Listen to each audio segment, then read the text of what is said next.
Welcome back to Hartwind's Building Sustainability podcast. I'm Jeffrey Hart, and this is episode number 2. Before I talk about this episode's guest, I just want to tell you about our 2019 student application process.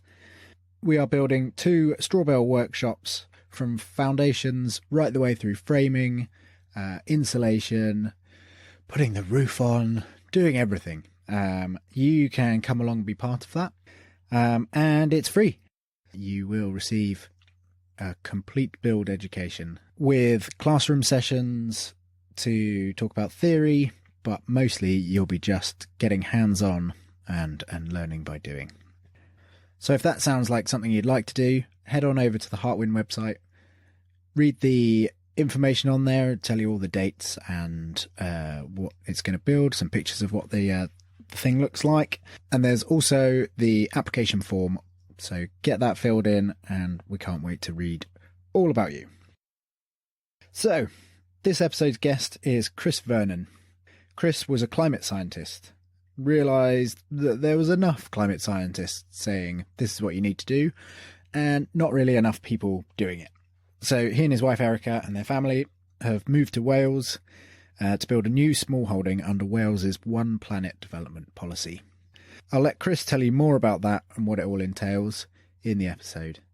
But in a nutshell, it's living sustainably off the land, living in a carbon neutral, beautiful straw bale house. So Chris will tell us a little bit about what the One Planet development policy is and how it applies, and then we will talk through a little bit about his straw bale house. So big thanks to Chris for coming on the podcast, and big thanks for you for listening. That's cheesy.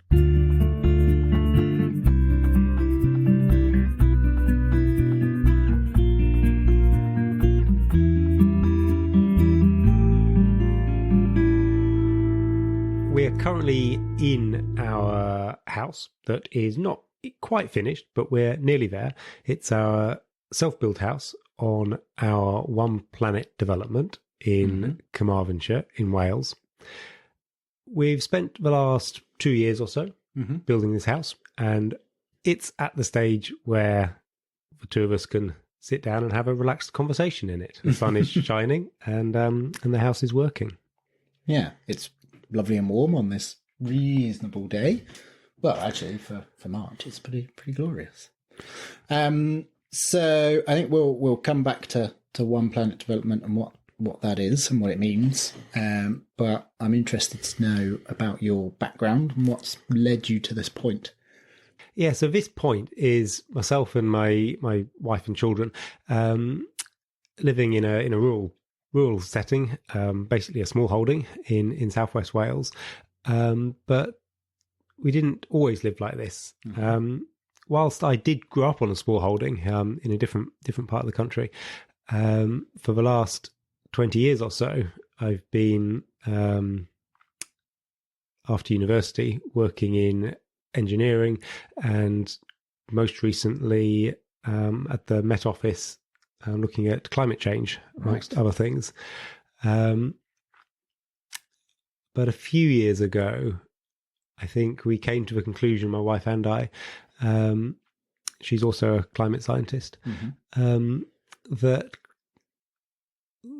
climate science and the study of it, the academic side of researching the situation we find ourselves in, really, wasn't really it wasn't really delivering the results that we like. It wasn't really enabling the change that we'd like to see in the world. It wasn't really addressing the problem. The climate science community is very good at understanding the situation, proposing changes that may improve the situation, but hasn't been particularly successful in delivering those changes, right? Or maybe communicating the changes in an effective enough way such that politicians and the general public can get on board with delivering those changes. Right. So a few years ago, I think I decided, not long after completing my PhD, that rather than spend the next 10 or 20 years in academia studying the situation we find ourselves in and possibly writing and publishing academic papers, I'd rather take a sort of one step outside of that and actually try and live my life and try and do something practical that was aligned with my understanding of the situation, aligned with the science. Yeah. So I was looking for a way to reduce my consumption, reduce my environmental impact, and that started really with where we lived and the house we lived in. Where were you living at that point? I was living down in Exeter, okay, in a fairly conventional house. Before that, Bristol, again in a fairly conventional house. Long-term series of renting lots of different houses, and the rental market is another, maybe a topic for another day. Sort of trials and tribulations of renting in the UK.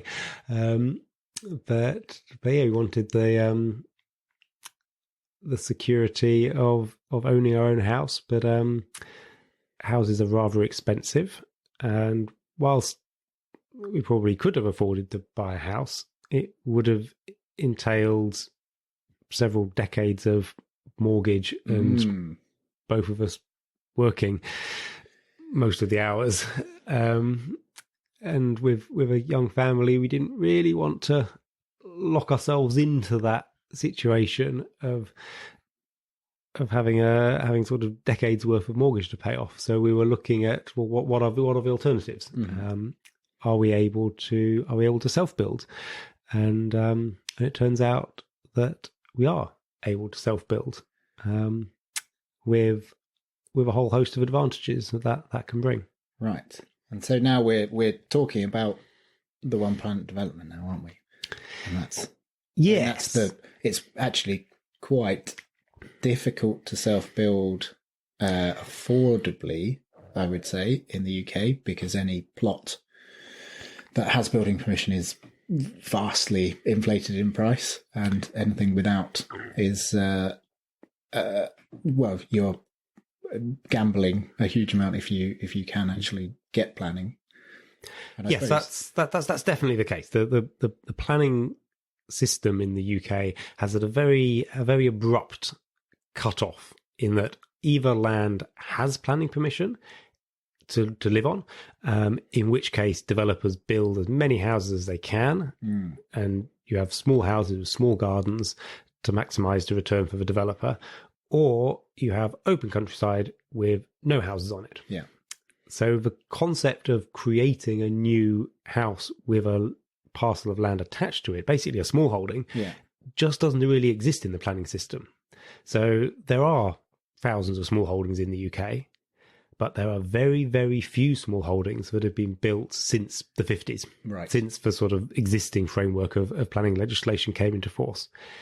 Now, if you regard small holdings as a sensible way of developing, which I do, I think small holdings give a degree of resilience to a household.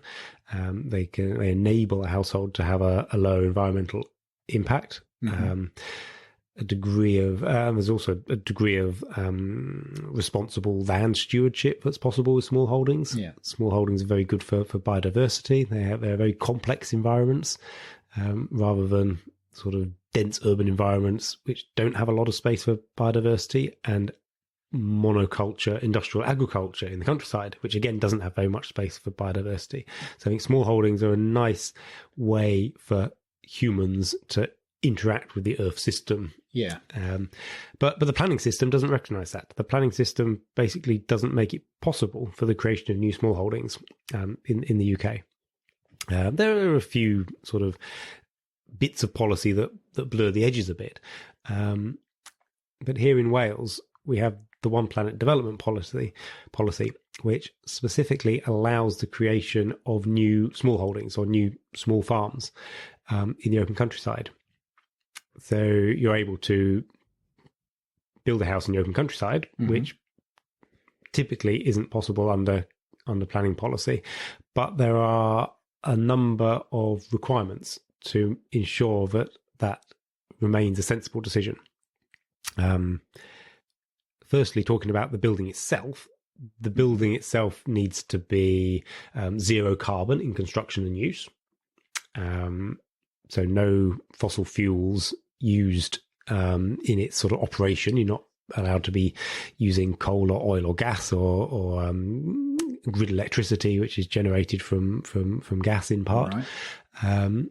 And in construction, zero carbon in construction is rather poorly defined, but the way most people interpret it is that the amount of carbon sequestered in the fabric of the building should offset the amount of carbon that was emitted in the high carbon elements of the building.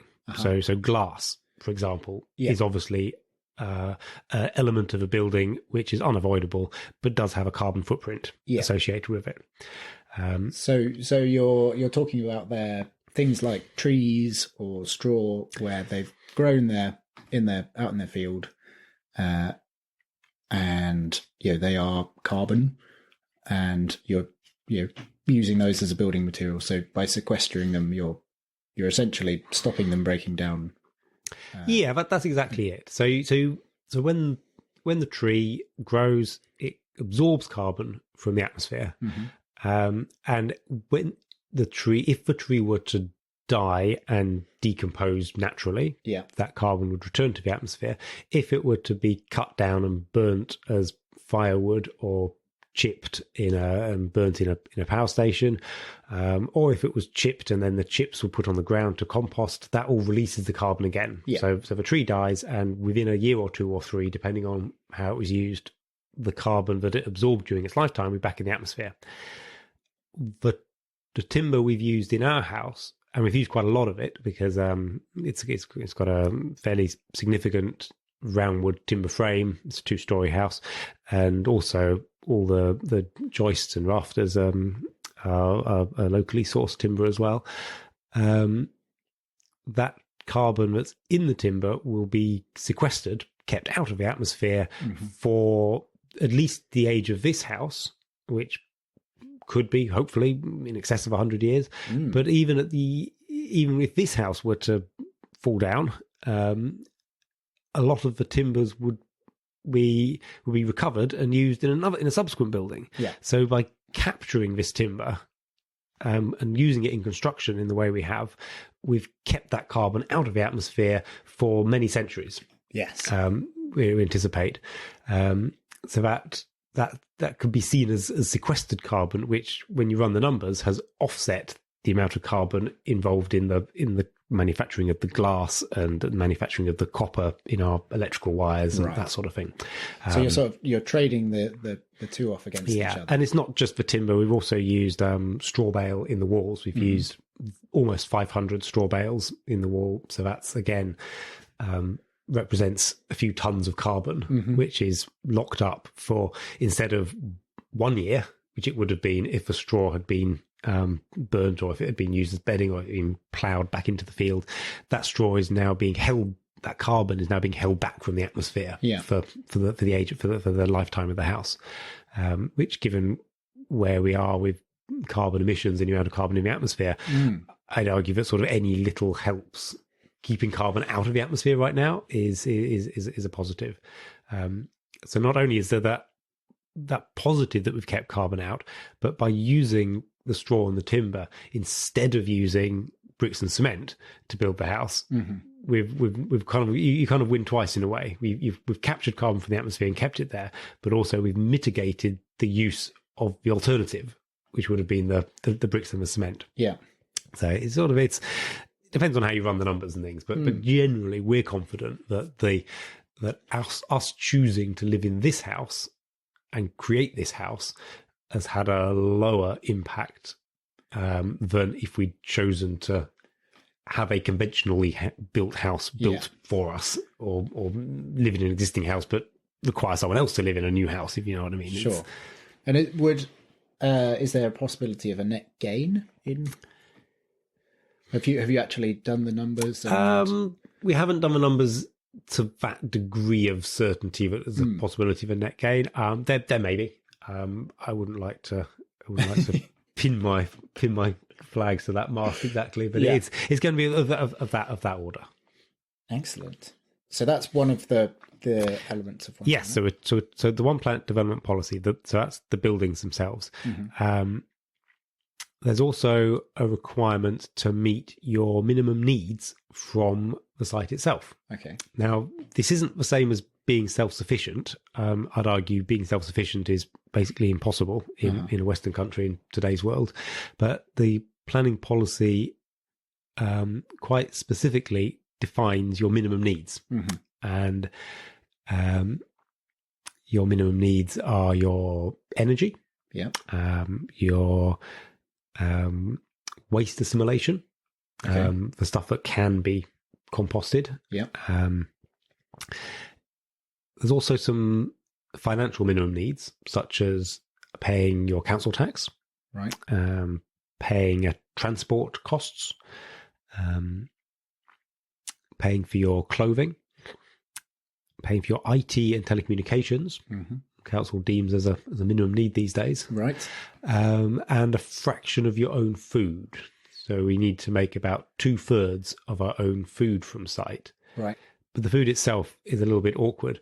Whilst the site has to provide 2/3 by value of our food, only about 1/3 of that has to be directly grown on site. And the other third, approximately, can be bought, but with income that's derived from activities on site. Right. So when you were saying about the council tax, that's the same. Exactly. So yes, the council tax is required to be paid for in currency. So the planning policy requires a land-based enterprise, basically a small business, to run from the site, which earns enough money every year to pay for your council tax, to pay for your IT and telecommunications, to pay for your transport expenditure, pay for your clothing. So it's not the sole income. It's not all the money that the household requires, but the land-based enterprise for site has to supply the minimum needs. Right. And for us and for typical One Planet developments, it's a few £1,000s, maybe £5,000 a year. Okay. So seems like a reasonable amount. Yeah. So our land-based activities here on the site have to earn around £5,000 a year that cover off those minimum needs as the policy describes them. And what are people doing? Well, what are you doing to meet those needs? So there's a huge variety of how people earn their money off their sites. In our case, we sell honey. We keep bees. We have around a dozen colonies of bees. At the moment, we just sell honey, though we are thinking about selling bees themselves, colonies of bees in the spring. Sorry, how much does the average colony of bees go for? That's something I've never heard of. Well, it depends on the size of a colony and the time of year. A small colony, a nucleus colony, a nuke, which has overwintered, so it would be ready for sale in the spring, would be over £100. Really? And a full production colony, a little bit later in the season, might be cleaning closer to £200, maybe about £150. So producing colonies of bees for sale is a viable enterprise. Sorry, I interrupted you. You were saying your so one strand of our enterprise is the beekeeping business. The other strand of our enterprise is an apple orchard. Right. When we first bought this land, we grafted and planted about 2 acres of apple orchard, about just over 200 trees. And they are just sort of coming into production now, sort of best part of 5 years on now. Right. So that will produce apples, which we will mainly juice and sell the apple juice. So our main products from the site are honey and apple juice. Right. But other One Planet developments have quite a wide range of different products. Anything from meat to flowers to eggs, to sort of willow work and woodwork, because a land-based enterprise doesn't necessarily have to be horticulture. Obviously, it can be anything which has a land-based component. So, so if you're growing timber and then carving spoons from the timber that you've grown on the site, that spoon is a land-based product. Gotcha. Because the timber that has gone into it is land-based. Is it your land-based rather than land-based? Yeah. Yes, absolutely. So the One Planet development planning policy refers to the bit of land on which your One Planet development is based. It's where your house is, it's where your infrastructure is, and the products that are grown or reared on site have to come from that bit of land. So you're managing this bit of land in a way that can support your minimum needs. Great. So we've discussed the building and we've discussed the need for the site to meet your minimum needs. Another aspect of the policy is the ecological footprint. Now, the ecological footprint is a measure of impact or measure of consumption. It's related to your behavior. Right. And it's where the name of the policy comes from, the One Planet development. So the One Planet in that refers to having an ecological footprint of one planet.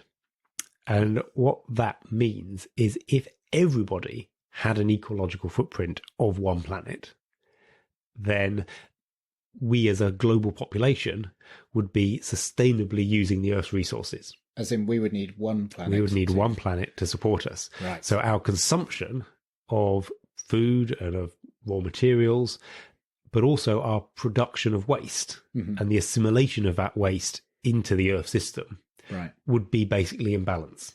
Okay. So the Earth could support our current population if we all had ecological footprints of one planet. Yeah. Because there'd be enough plants growing, there'd be enough crops, there'd be enough fish growing, and there'd be enough waste assimilation in terms of our own waste, our pollution, and the whole system would be in balance. Gotcha. Now, globally, we're not in balance at the moment as a population. We're using maybe 1.5, 1.7 planets. Globally. Now, in the rich West, we're using even more than that. So in Wales, we're using a bit more than 3 planets globally. So individually, the average person in Wales is using about 3 times more of the Earth's production and the Earth's waste assimilation capacity in our average lifestyle here in Wales.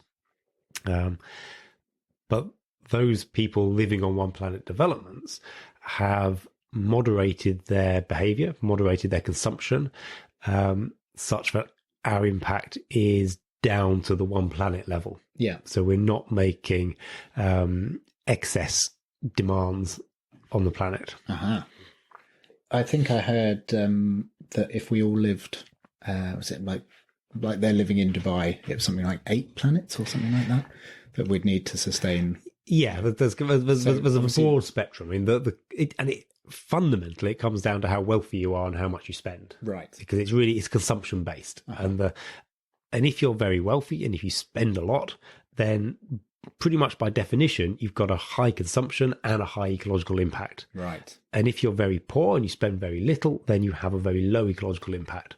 So it's pretty much impossible to have a very large ecological impact if you haven't got any money. Right. Well, that's good to know. But if you're very wealthy and you buy a lot of things and you buy a lot of energy and you travel around a lot, then you've, by definition, pretty much got a high ecological footprint. So One Planet in general, what's the uptake of that so far? The One Planet development planning policy that's available in Wales has been available for about a decade now. It was 2009, I think, that the policy was published. Yeah. The take up was quite slow in the early years. But following the publication of the practice guidance, which was a much more significant document published by the Welsh Government that explained the policy in more detail than had previously been available, really helped applicants understand the policy, but also helped the local authority and planning officers to understand the policy. Yeah. And I think there are approximately 30 or so One Planet developments in Wales now. So that's quite a slow uptake in 10 years then. Yeah, it was approximately 30, but I'd say more than half of those have occurred in the last maybe 2 or 3 years. Right. So there's definitely so the beginning of there's the curve definitely an then. acceleration. Yeah. There aren't one planet developments in all parts of Wales yet. I think approximately half of the local authorities have OPDs. Yeah. OPDs, one planet developments. There's a bit of a concentration in the southwest of Wales. Yeah. Pembrokeshire, Carmarthenshire, Ceredigion. A little bit sort of historical there's always been an interest in low impact development in this part of Wales, but in recent years there have been OPDs in Mid Wales and in North Wales as well. Powys just got their first one, didn't they? Yes, I think there's 2 in Paris. Oh, 2 now. And I think there's another one maybe in the pipeline. So it is a national policy, and there are applications and approvals occurring throughout Wales now. Do you know what sort of numbers are putting in applications? What the next few years might hold for. There are quite a few applications I'm aware of that are in the pipeline. The approval rate is actually very high. Very few OPD applications are actually rejected. Right. It was quite a lot involved in producing a one planet development application. It's a planning application for a new house, just like any other. Yeah. But you also have to explain what your land management plan is going to be. Yeah. What are you going to do on this site? Which is going to facilitate your low ecological footprint? Which is going to facilitate the meeting of your minimum needs? Yeah. And you have to show other improvements. You have to show biodiversity improvements. You have to show sort of public social improvements. There's a lot of evidence that's required. There's a lot of planning and structure that goes into it. Typical OPD applications run well north of 100 pages of text, of evidence, of plan. There's often a permaculture design ethos that runs through a one planet development. Yeah. Because it's so design heavy, and permaculture provides a very nice design framework in which to develop land. So tell me a little bit about what's happening on this site here, because it's not your standard one planet development. So almost all one planet developments, in fact, all one planet developments except for ours, are single household developments. There are some OPDs have neighbouring OPDs quite close to them, and in Pembrokeshire there is the Lammas Eco Village, which is not a one planet development but falls under a very similar planning policy that was available in Pembrokeshire only a few years back when the Lammas Eco Village was formed, but within the one planet development policy framework, our site here in Carmarthenshire is the only multi-unit development. So we have 4 houses here that operate independently. We have 4 separate freeholds, but we are close neighbours, right, with a degree of organic, bespoke cooperation. So there's not very much organised structure, organised fun, or commitments to one another. Right. We're not that kind of community, but there is this sort of organic relationship of having friendly, helpful neighbours. Sure. Which we think strikes a very nice balance between being isolated and being in a close-knit community with all of the sort of political and social pitfalls that so often arise in communities. Of some communities. Yeah, so we so far, touch wood, we think we've struck quite a nice balance between having some of the benefits of having close, cooperative, friendly neighbours without some of the pitfalls that so often befall organised, intentional communities. But the history of the site, we bought the land in 2013, early 2013. And how big is the piece of land? The site is 21 acres, and it's quite a diverse bit of land. It's on a gentle west-facing slope, Right. with a significant amount of road frontage, and also the little stream at the bottom. There's maybe 3-4 acres of mature deciduous woodland, some flat areas, some slopes. So it's quite a nice bit of land in that respect. It's often the case that land is all pasture, right, or it's all woodland, neither of which are ideal for a one planet development. The diversity is really quite a nice thing to look for in a bit of land. So we split the 21 acre site up into our 4 separate small holdings, essentially, and applied for planning permission for 4 separate one planet developments. So you each own a parcel of what, sort of 5 acres? Yes. So we each have our own independent 5 acres, which we manage ourselves. The planning process took a little while.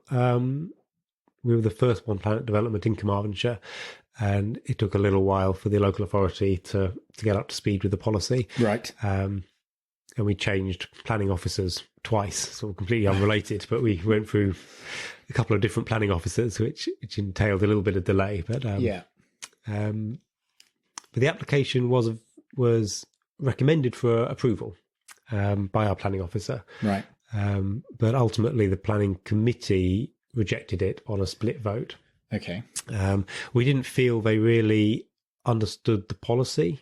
As I say, it was the first time that the planning committee had seen an application under this relatively new policy at the time. So the committee that approves it or denies it are not the same as the planner?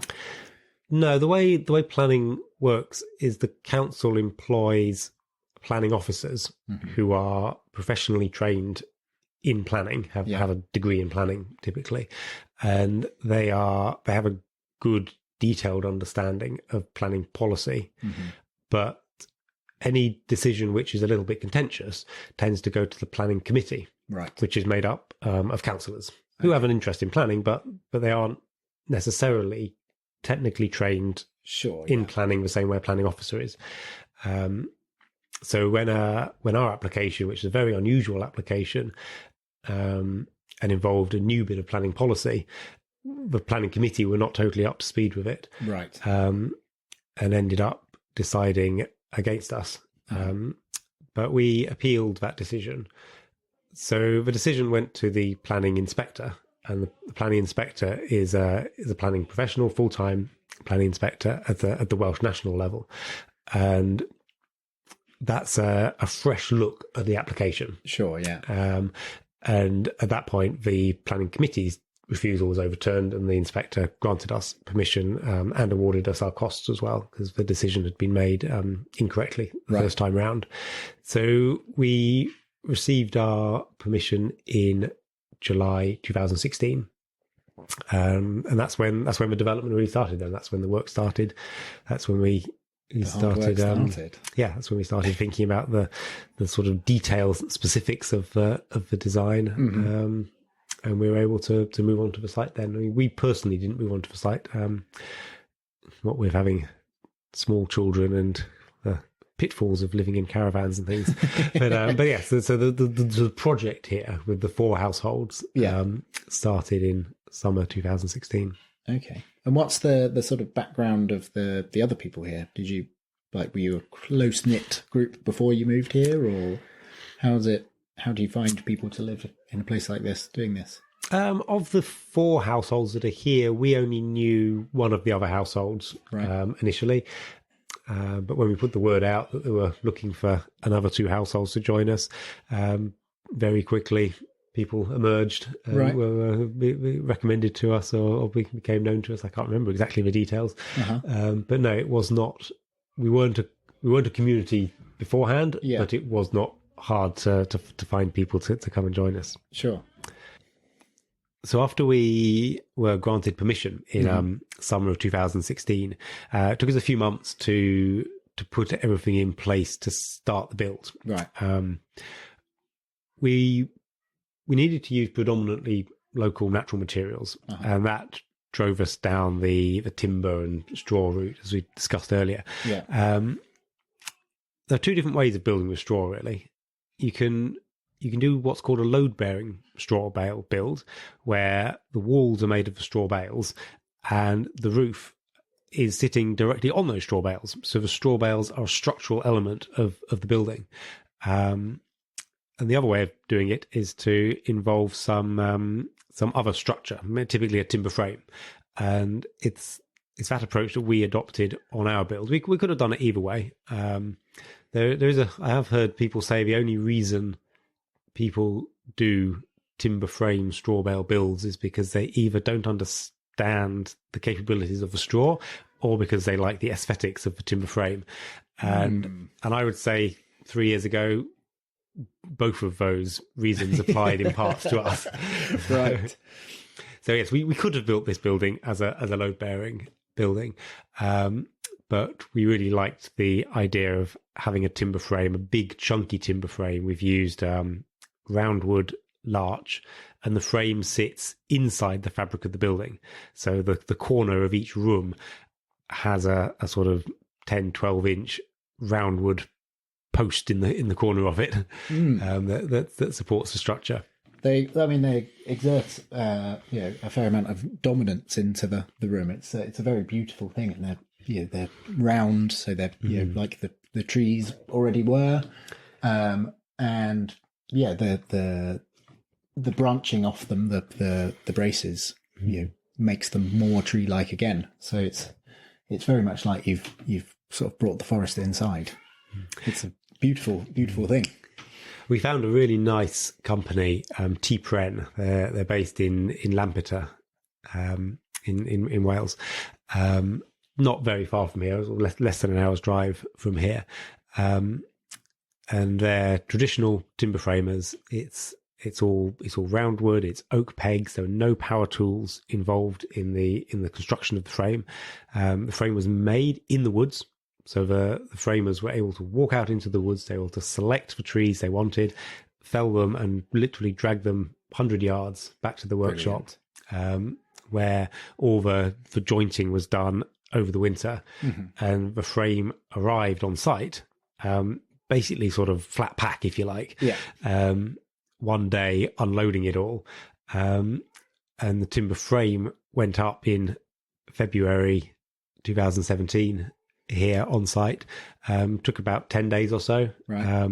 5 people. Did you use cranes and things for that, or was that? No, it was all done by hand. Fantastic. Block and tackle, gin pole. Yeah.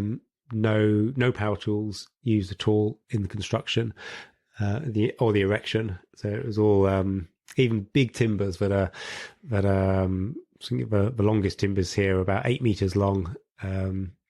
And as I say, 12, 14 inches at the thickest. Yeah, and these were green as well. And greens are heavy and lifted up with winches and very very conventional. The same way a building would have been built literally 1,000 years ago.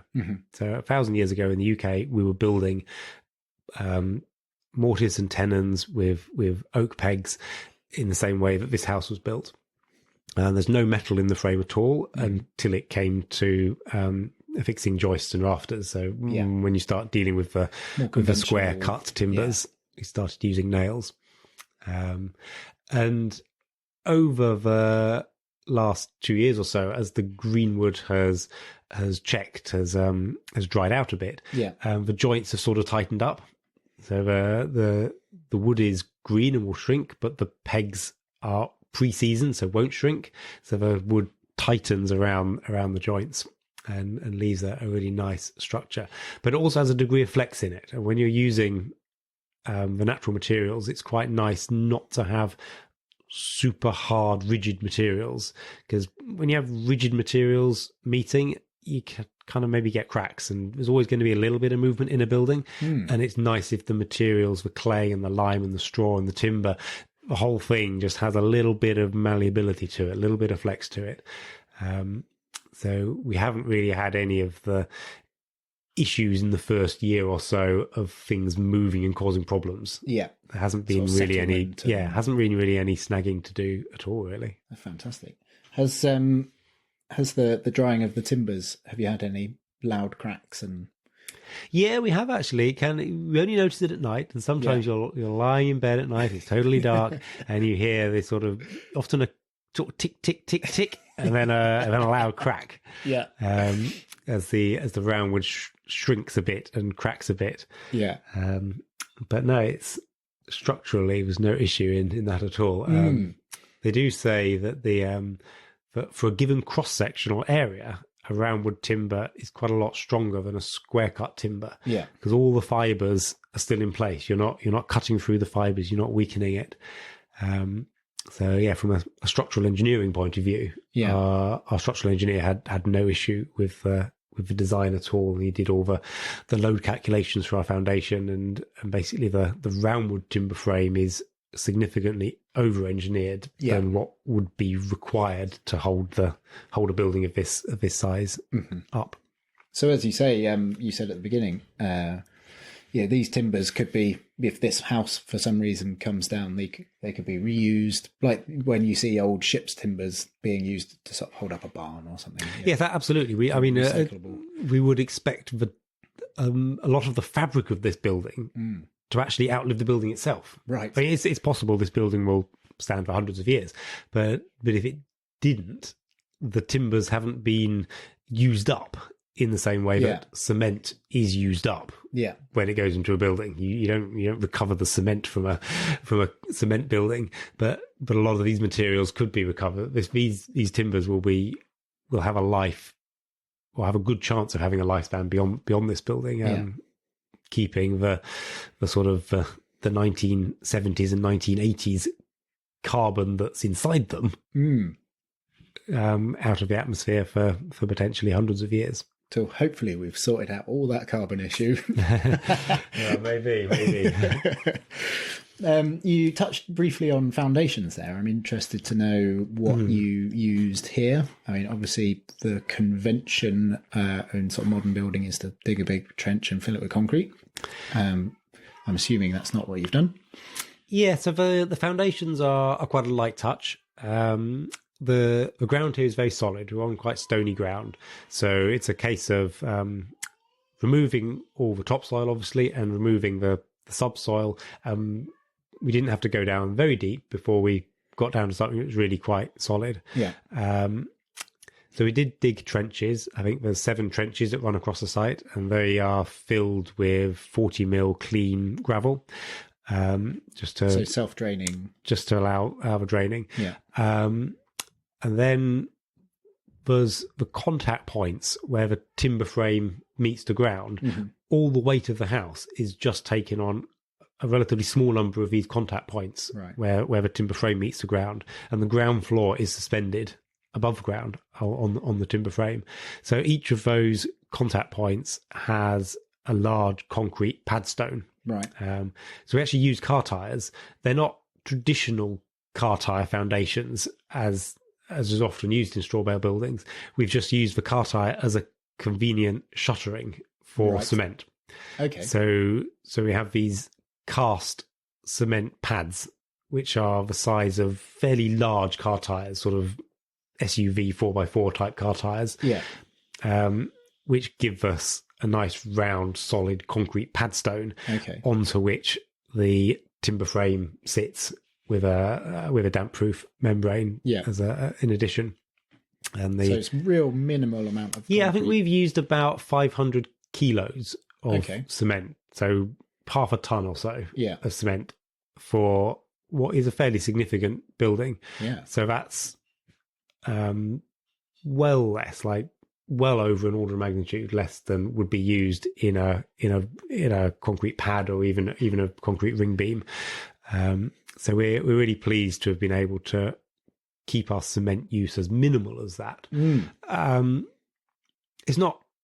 would have been nice to use no cement at all, but there is this sort of phrase of "don't let the perfect be the enemy of the good." We think that we've made sort of 90% plus reductions, and it would have been a bit more challenging to get rid of the very last bit. So yeah, in a perfect world, we wouldn't have used cement at all, but we've used dramatically less than a conventional build. Yeah. So we're kind of happy with that. There's a whenever you try and do something, there's always compromises. And that It really is. That was a compromise. Yes. Well, I mean, it should be that the rest of the build should negate the small. So moving on from the timber frame, with the timber frame up, you can build the roof first. Yeah. So we had a period of time in the summer when we had the floor, and we had the timber frame, and we had the roof. Right. And at that point, you hope there isn't going to be a really serious wind. You've created a mighty sail. We have, yes. But having the roof built before the walls means that the 500 straw bales can be delivered to site and delivered to the house. So we didn't have to worry about having a barn for the straw bales. We didn't have to worry about having tarpaulins and keeping them dry. Yep. The straw bales could come straight from the tractor into the house. And then we built the walls from the inside out. Right. And having the roof there already makes it a lot easier to keep the walls dry as you're building them. Yeah. You've already got the roof, and we had scaffolding around, so we were able to have scaffolding sheeting around. In hindsight, it would have been even easier if we'd already put the guttering on, but we hadn't put the guttering on. So yes, pro tip is if you're going to build the roof first, doing a a timber frame straw bale build, it's worth putting the guttering on. That makes water management that much easier. We haven't discussed that this build, you are a true self-builder in the sense that you've done every part of it, well, except the frame, but we've done the majority of the work ourselves. So the timber frame was built by a local workers' cooperative, also included 2 apprentices. So 2 apprentices worked on building the frame off site and in the erection of it here.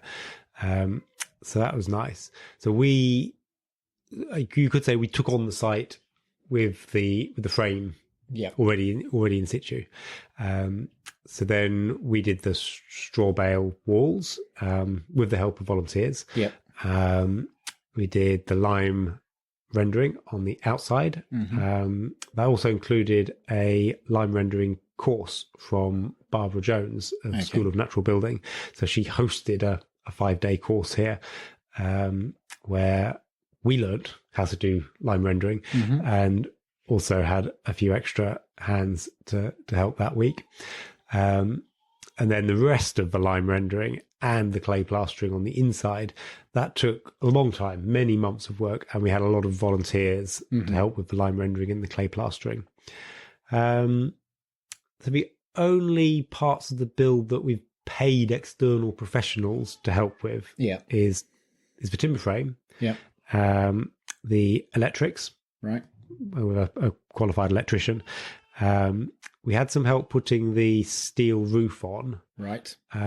We could have done it ourselves. We used a product from Tata Steel called Colour Coat Urban, which is relatively easy to install. It is possible for non-roofing professionals to install it. But it just got a little bit late in the year, and we sort of ran out of time and energy ourselves to do it. So we paid a local experienced roofing company who did it in 3 days, and it just sort of made that issue disappear, which is always nice. So as I was saying, timber frame, electrician, a roofer. We also employed a plumber to do much of the plumbing, and that's basically it. I think a stove fitter to do the flue. A HETAS. Yes, so a HETAS qualified engineer to do that. So that's sort of our limit of professional services. So all the other aspects of the build have basically been done by ourselves with volunteers and friends and family helping as well. And so including project management and all of that, that's been all your. Oh yeah, so project management was definitely ourselves. Big task in itself.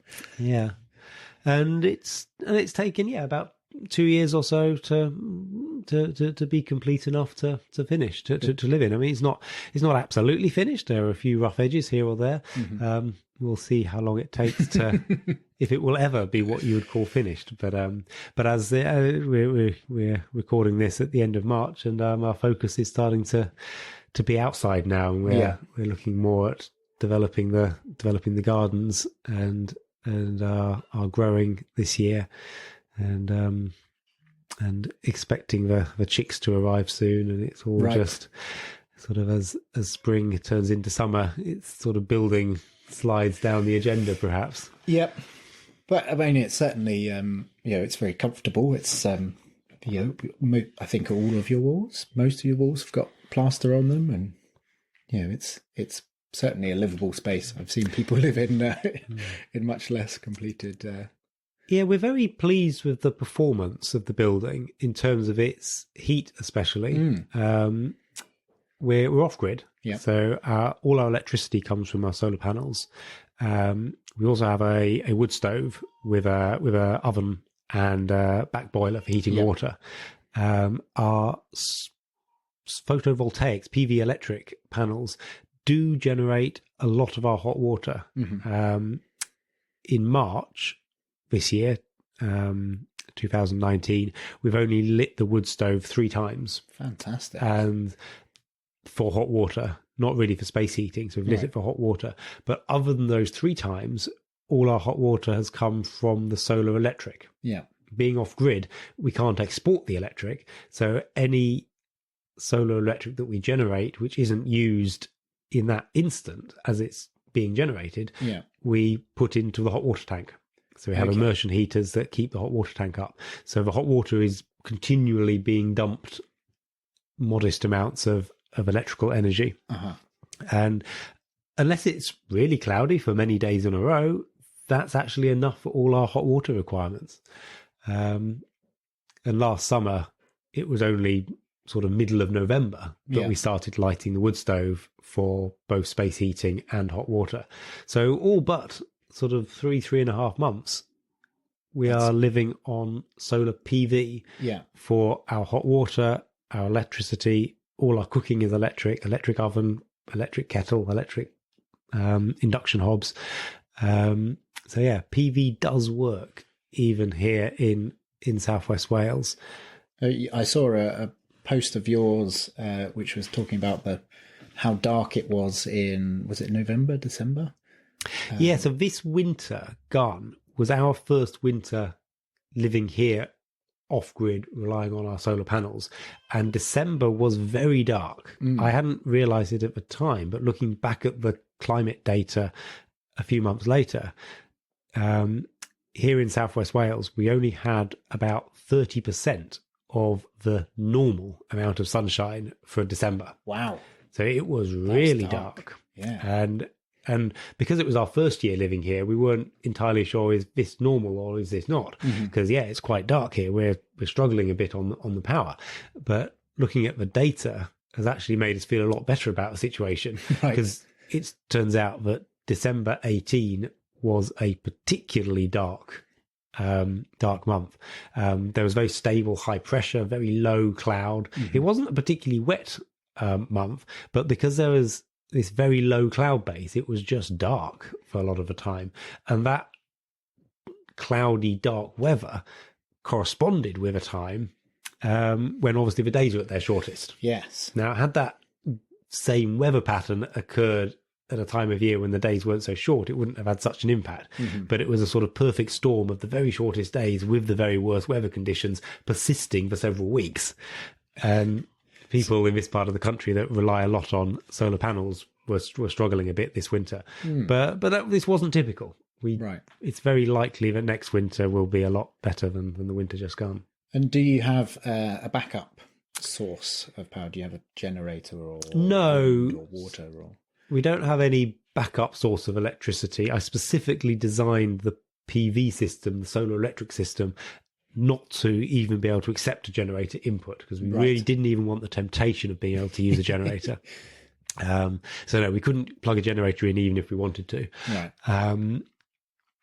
Because the system really should be able to cope without that. And if But living off grid on solar panels is perfectly viable, is perfectly possible, as long as you manage your expectations, as long as you have what I call a behavioral change backstop, right? If you like, you can. So 9 times out of 10, we can live in this house perfectly normally. Yeah, we run I say normally, perfectly conventionally for the UK. Yeah, we have a normal washing machine, we have a normal electric oven, we have a normal toaster and electric hobs and IT and lighting as you'd expect in a conventional house in the UK. Mm-hmm. And 9 times out of 10, we can use them without really thinking about it. But if we were to design a system so you could use all that infrastructure on every single day under every single circumstance, that would be virtually impossible. Right. Or it would be incredibly expensive, take up a lot of area. It would be really, really difficult. But if you're willing to say, okay, sometimes for a couple of weeks a year, a few weeks a year, we're not going to do that. We're not going to cook on electric. We're not going to run the washing machine more than once a week. You, as long as you're able to modify your behavior a bit, just pull back on your demand a bit. That's what makes the reliance on renewables viable. And we've learnt that from our own personal domestic experience. But I think that lesson probably also applies on a national level as well.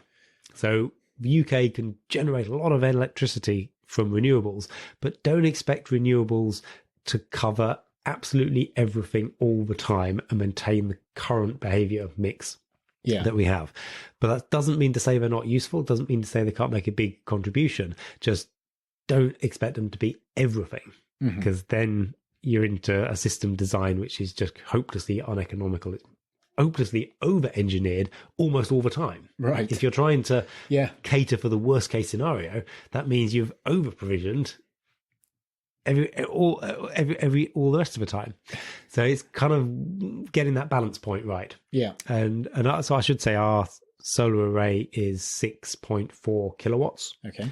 And on a good day in the summer, we can be getting 30 or 40 kilowatt hours out of that. The majority goes into hot water, which means we've got vast supply of hot water.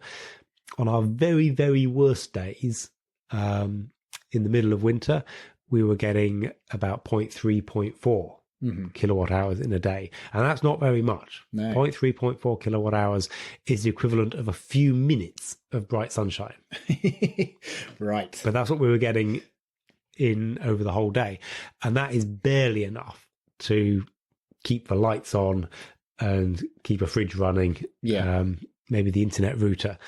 But that's basically what we were down to for a couple of weeks last winter. Okay. But that was okay. And the infrastructure it would have required to live without any restrictions for those couple of weeks would have just been incredible. It would have resulted in a massive expense and a massive over-engineering of the system for all the rest of the year. Yeah. So yeah, we can modify our behavior for those worst, lowest output weeks. Or you end up quite a lot of people I've met in the States who are like, yeah, I live off grid, I'm totally self-sustainable. And then they totally self-sustained rather. And then, well, yeah, I run my generator 3 times a week. Yeah, I mean, it kind of defeats the point in a way, doesn't it? If you're having to run a generator, but it's the end of the day. So it's like, don't let the perfect be the enemy of the good. If you have to run a generator 3 times a year, and that mitigates a whole load of other stuff, then yeah, that's not the end of the world. I mean, our system is such that we don't need to run a generator for the demands, for the loads that we place on it. But yeah, if you have to burn 10 litres of petrol a year to keep the lights on, put that into context of how much petrol you're putting in a car, perhaps. Yeah. Then 10 litres of petrol to run a generator 3 times a year is pretty trivial compared to the car you're maybe driving every other day. So yes, if you're the environment, the climate doesn't care if the petrol is burnt in a car or burnt in a generator. So you gave us a tour of your battery system and your charge controllers, and it was like looking at something from a spaceship. It was quite a beautiful sight. I could tell that you were very pleased with it as well. Yeah, I mean, it's been built for redundancy. The way the solar panels are arranged on the roof, there's two separate arrays with two separate cables coming in. We have two separate charge controllers. So if anything happens to the array, or if anything happens to the cable, if anything happens to the electronics in the charge controller, there's a degree of redundancy there. On the demand side, the lighting is all 24-volt DC lighting for the house, so it doesn't require the electrics of inversion, so it doesn't require an inverter. And on the AC side, we have a relatively low power inverter, which is on 24/7 and runs all the things that you need to have on all the time. Smoke alarms, internet router, the freezer, relatively low load, but needs to be there 24/7. And then we've got another inverter, which is a bigger inverter, 6 kilowatt inverter, which we only turn on when we actually need it to run power tools or to run the electric oven. The big stuff. The big stuff, yeah.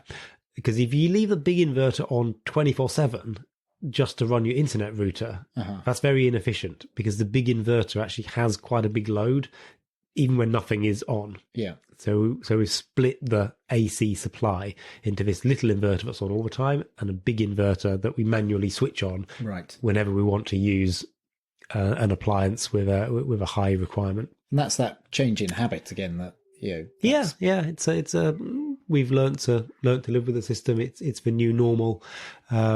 It's not a huge change to flick on one switch before you flick on another. No, switch, it's very straightforward. And the other sort of aspect of behaviour change is interesting, because we do attempt to use the power when it's available, when it's being generated. There is an inefficiency of putting it into the batteries and taking it out again. Right. And the batteries also have a finite life, and the harder you work the batteries, the shorter period of time they'll live for. So we do try to have our main meal, our cooked meal at lunchtime, and a lighter dinner. So we're not cooking on the electric oven after dark. So we don't always manage it. It's not, but it tends to be the case that sun comes out. That's when we do something that has a high. So your washing happens. Yeah, we put the washing machine on when the sun comes out. Yeah. We don't do the washing machine in the evening. Yeah. So it's just little changes. But the fact that we live on site and I don't have to commute off site every day, 9 to 5 to a job, makes that sort of lifestyle more viable. Yeah. We are able to make micro decisions minute by minute, hour by hour, based on what the environment's doing. Yeah. Rather than having to walk out the door 8 o'clock every morning and not coming back until 6 o'clock after dark, which means you'd be unable to make use of that solar resource. Yeah, and I suppose that's the purpose of the One Planet, isn't it? The One Planet development is that it's you're creating not just a way to get a house; it's a whole way of living that's enables that. Yeah, that absolutely. What the One Planet development planning policy is absolutely not just about building a house. It's about the behaviour of the occupants, and it's about facilitating the environment that lets people live in a different way. So the fact that we are able to live on a site with a significant amount of land, which we have to run this land-based enterprise from. So basically, my job is working on this site. Means that we're not commuting off site, means that our transport costs and the impact of our transport are significantly lower than they would be otherwise. We're able to respond to the site in a way that we couldn't do if we lived a long way away, or if we had to leave site for a significant amount of time every day. Yeah. So it makes the management and the operation of the site more efficient than just the fact that we're able to be here all the time. And it's really good for the kids. We've got two young children, and it's really nice for them to have this safe environment to grow up in, and that we're here all the time for them. So I wanted to ask you about the One Planet Council. That's something you set up, is that right? So the One Planet Council was formed quite a few years ago. It's a voluntary group, and our main aim is to promote and support the policy. We offer support and training to applicants who are looking to use the policy. We also offer training to planning officials and councillors who are on the other side on receiving and evaluating these applications. We also offer a space for the OPD practitioners to share best practice. And a sort of community group. There's a Facebook group, a web page, a Twitter account, which are all quite actively used. In the summer, in July last year, and we will be doing it again this year, we run a sort of open doors week where a dozen or more One Planet developments open their doors to the public for a day during this sort of managed week. So that everyone can see just what's involved in a One Planet development. And that is coming up this summer. When is that? I think it is the week commencing July 22nd. That's a Monday. I'll check that and put it on the blog that goes with this. Otherwise, look at the One Planet Council website. You just search One Planet Council or the One Planet Council Facebook group. Are the best places to look. But there's a few different things we do: the training, the open days. We also have a One Planet produce sticker, because a fundamental aspect of a One Planet development is that it produces produce for sale, which is grown or reared on site. But how do you market that?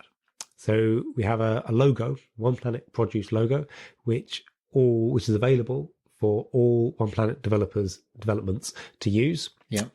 So it shows their customers that the jar of honey or the salad bag or the box of eggs that they're purchasing was produced on a One Planet development, which tells you about the environmental impact. It tells you about the lifestyle, the ethos. It tells you a little bit about the provenance of that food. It's not dissimilar in sort of motivation for the sort of Soil Association's organic logo or the Fair Trade logo. It just communicates with your customer base a bit more about the product. So it doesn't say anything more than the produce is from a One Planet development. Well, Chris, thank you so much for coming on the podcast. It's been fascinating to talk to you. Thank you, Jeffrey. It's really, really good to talk to you today. And let's go and have some lunch. Yes, perfect. Thank you.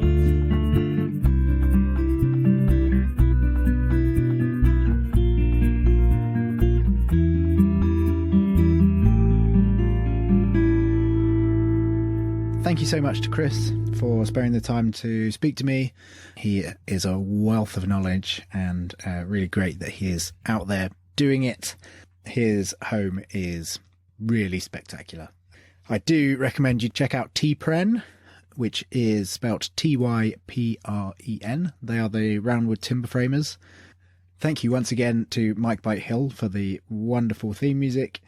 And thank you to yourself for listening right to the end like a champion. If you are enjoying these podcasts, please do subscribe and we will continue to feed them into your ears. That's all for me. See you soon. Bye-bye.